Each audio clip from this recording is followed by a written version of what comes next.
પણ જો તમે મેલડી પૂજવા માંગતા હોય ને તો તમારા બાપ દાદાની જ પૂજજો, કોઈ પારકી મેલડી પૂજવાની જરૂર નહીં. અરે મોમાની માતા ગમે તેવી ખતરનાક હોય, હું કુખાર મેલડી ગમે તેવી ખતરનાક હોય, જબરજસ્ત હોય, હું બોલતા નોમ પડતા હું કોમ કરી બતાવતી હોય, છતાંય તે કદાચ કોઈ દીકરો કદાચ એની માં ખાતર મને ના બેહાડે ને એ મને વાલો લાગે કે માં તું કુખાર મેલડી ભલે રહી પણ માં હું તને માનું છું, તને ખૂબ ચાહું છું, તને ગુરુ માનું છું.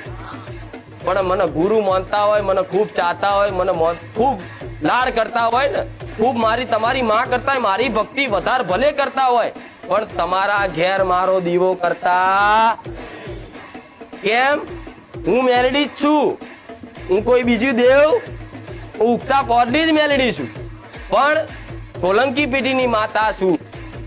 એટલે તમારા ઘેર દીવો કરશો ને તો તમારી ઘેર બેઠેલી કુળદેવી ગમે તે હશે, ચામુંડા, ખોડિયાર, મહાકાળી, આશાપુરા, એ તરત રિહાઈ જશે કે દીકરા તું પારકી માં ચમ લાયો, મને તો પારકી જ ગણે તમારી માં.